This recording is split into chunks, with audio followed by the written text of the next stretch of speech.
क्या आपको पता है मैंगो केक बनाना उतना ही इजी है जितना मैंगो शेक। यस, अगर आप इस रेसिपी को अच्छे से फॉलो करेंगे तो। नहीं तो आपके साथ भी वही होगा जो मेरे साथ हुआ।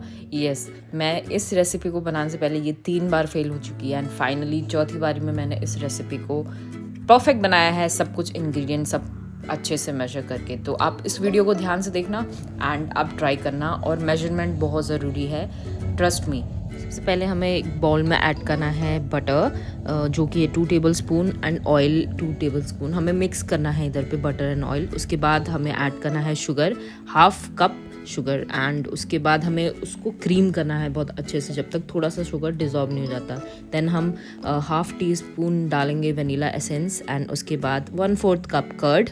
फिर अच्छे से उसे मिलाना है पूरा, मतलब मिक्सचर जो है बहुत मिल जाना चाहिए, सब कुछ डिज़ोल्व हो जाना चाहिए एंड एक फ्लूइड सा और लम्स फ्री हमारा जो है मिक्सचर बनेगा, जो कि देखो आप देख सकते हैं कुछ ऐसा सा लगेगा। ये रहा, आप देख रहे हैं सब कुछ डिज़ोल्व हो गया। उसके बाद हमें क्या करना है, मैंगो लेना है, मैंगो का प्यूरे यूज़ करना है। और ये देखो मैंने मैजिक किया है यहाँ पे, ये इस दौरान आपको ध्यान रखना है कि पल्प यूज़ ना करें और मैंगो एकदम मतलब या तो आप मिक्सचर में इसको ग्राइंड कर ले, मतलब शेक जैसा होना चाहिए। और उसके बाद मैं इसको बहुत अच्छे से मिक्स करूँगी उस मिक्सचर में, और वो भी एकदम फ्लेवर्ड होना चाहिए, लम्स नहीं होना चाहिए। तो क्या उसका फ्लेवर मिक्स हो जाएगा एंड प्लस बेकिंग में कोई मतलब प्रॉब्लम नहीं आएगी उसमें। अगर उसके चंक्स या कुछ होंगे तो बेकिंग में प्रॉब्लम हो सकता है, मॉइस्ट ज़्यादा हो सकता है, डेंस हो सकता है केक। देन ये हो जाएगा। उसके बाद हमें क्या करना है, हमारे ड्राई इंग्रेडिएंट्स सिर्फ करने हैं, और मैं यूज़ कर रही हूँ 1 cup of maida, 1/2 teaspoon baking powder and 1/4 teaspoon baking soda.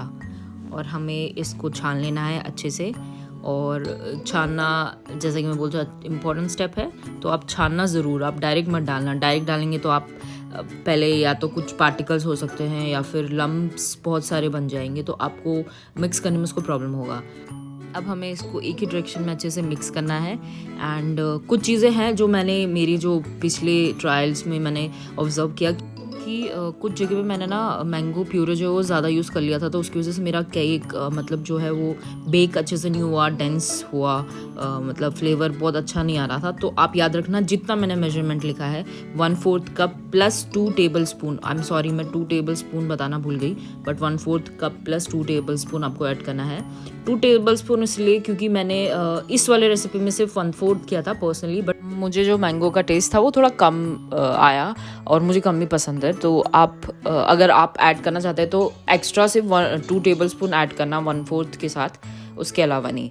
Then हमारा मिक्सचर रेडी है, हमें इसको ट्रांसफ़र करना है हमारे बेकिंग टिन में, जिसको मैं लाइन कर रही हूँ विथ पार्चमेंट पेपर।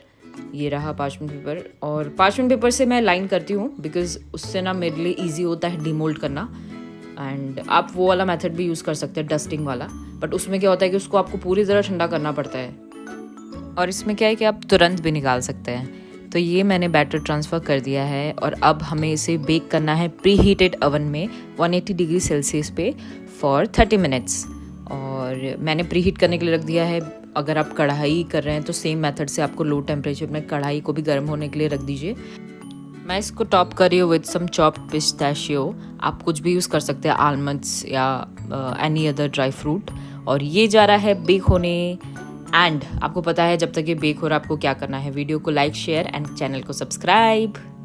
और ये आ गया है बेक होके, एंड बेक होने के बाद इतना प्यारा लग रहा है इसका क्रस्ट, जो टॉप क्रस्ट है कितना प्यारा कलर है इसका। एंड ये मतलब इसको मैंने सोचा कि मैं आपको तुरंत ही दिखा देती हूँ। तो देखो मैं इसके एजेस ऐसे फ्री कर रही हूँ, एंड फ्री करने के बाद मैं आपको इसको डिमोल्ड करके दिखाऊंगी।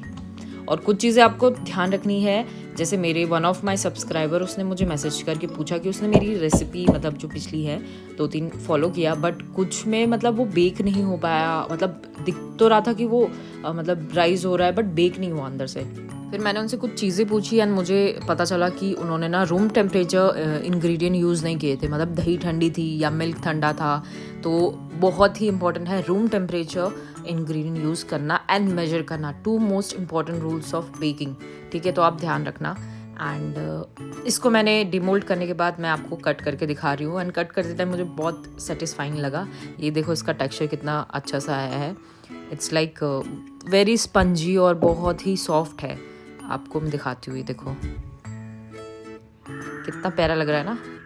और मैं आपको बताऊँ ये खाने में और भी टेस्टी था बिकॉज मैंने इसको खाया है विद सम कॉफ़ी एंड आप भी इसको ट्राई कर सकते हैं, बहुत ही सॉफ्ट था। और मैं आशा करती हूँ कि आपको ये वीडियो अच्छी लगी and do try this recipe. और मैं मिलती हूँ आपको अगली वीडियो में, तब तक के लिए बाय बाय।